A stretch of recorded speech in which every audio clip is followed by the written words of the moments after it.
But in the A story, Peter is going to convince Mindy to act like him. You know, see as many guys as she can and dump them as soon as she senses things are going poorly. Not a recipe for love, certainly, but you would avoid the inevitable heartbreak, so I see the appeal.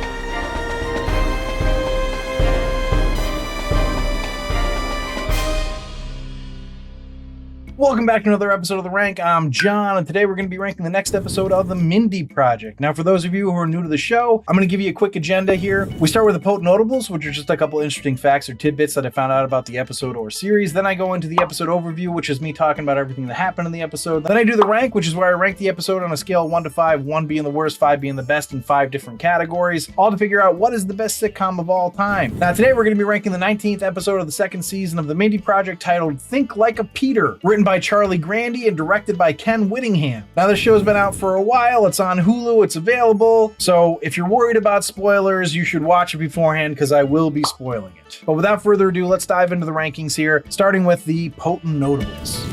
Potent Notables.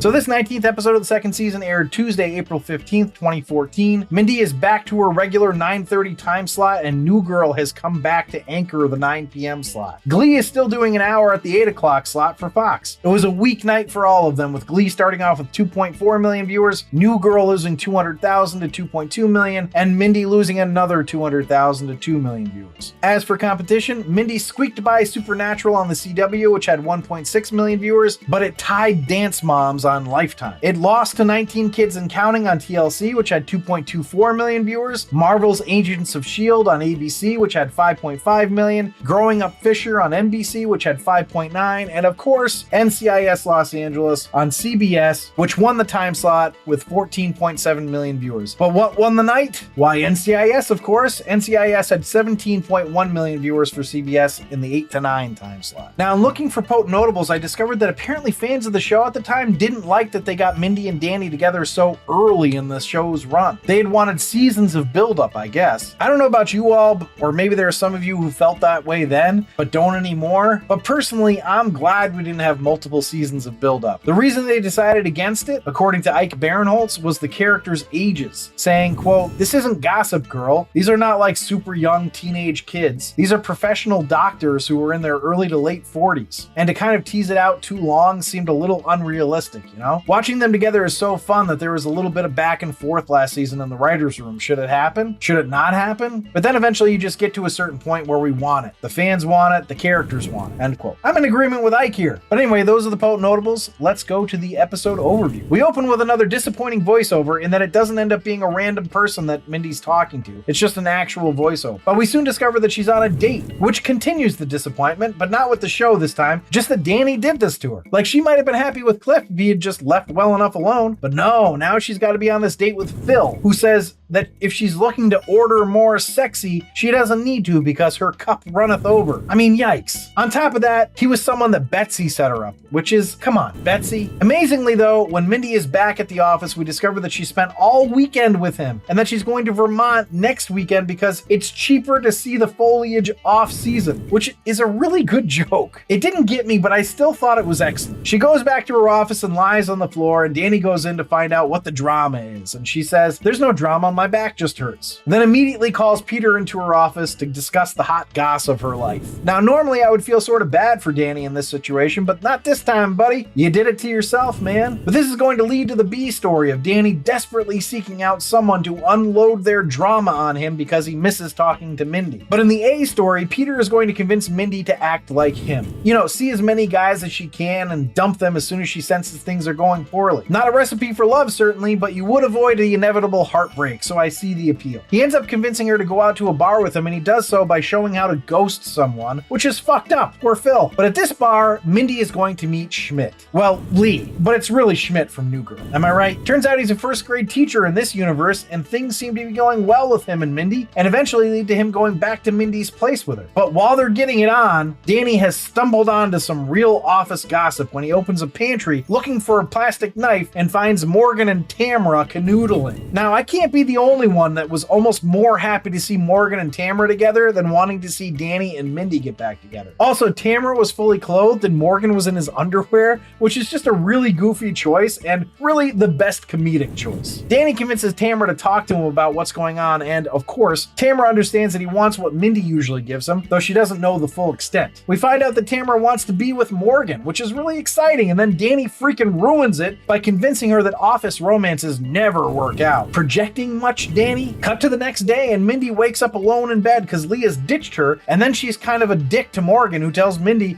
that he's not going to be seeing Tamra anymore because she got back together with Rayron. Also, this is when we find out that Morgan is still living at Mindy's, which is fun, but she just cuts him off like this doesn't matter because she sees Lee's stupid scarf. There's a great bit here though where she asks Morgan if he knows what this means, to which he replies, "I get to keep the scarf?" But Mindy thinks he left it there on purpose for her to come find him. You'd think leaving a number would be a better way to do it, but you know, Mindy's not in the best frame of mind right now. She talks Peter into helping her find Lee, and while they're doing that, Danny is consoling Morgan about the lost chance for love that Danny caused. Morgan ends up taking him to Rayron's work, which is where Morgan finds out that Danny convinced Tamra to stay with Rayron. So I imagine the relationship between Danny and Morgan is going to be chilly for a few episodes. We'll see how long they stick with it. Meanwhile, Mindy finds out that Peter was right, that whenever a guy leaves something behind, it's an accident. Mindy debasing herself here really made me cringe and pity her. Not my favorite thing. The thing I did really enjoy was the epiphany that Peter has when he realizes that all the things he's mad at Lee for doing to Mindy, he does to other women, saying, "Am I a dick? Do you guys think I'm a dick?" That was good stuff. Turns out Lee was married and Peter ends up punching him, which was fun. On the way back to the office, where Danny gave up on looking for Mindy just before,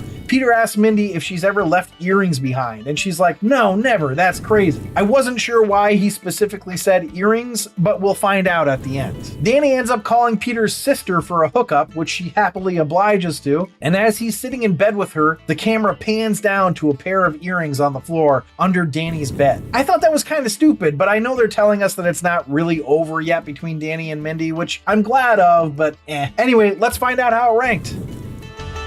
A rank.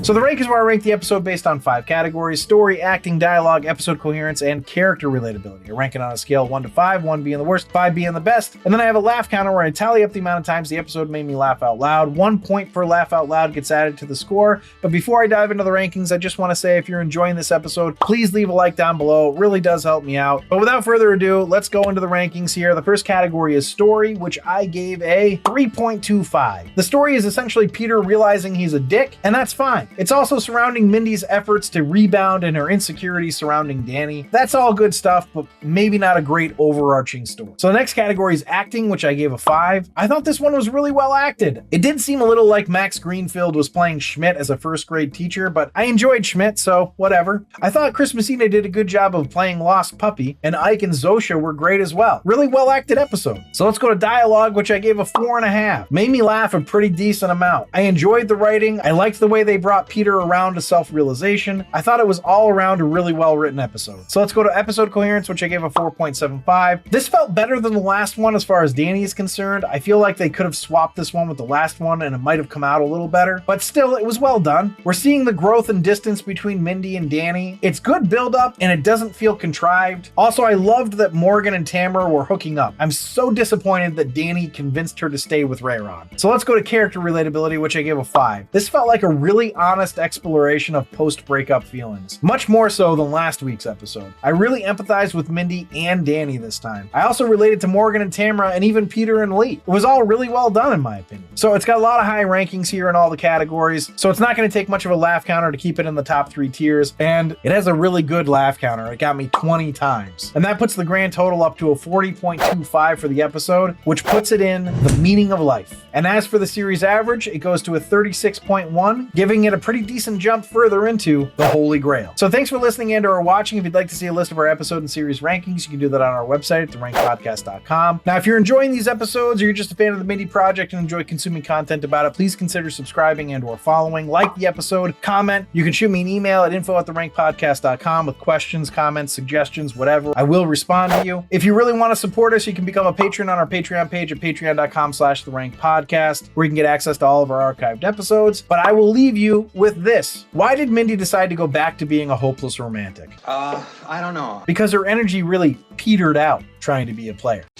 Oh, brother, this guy stinks!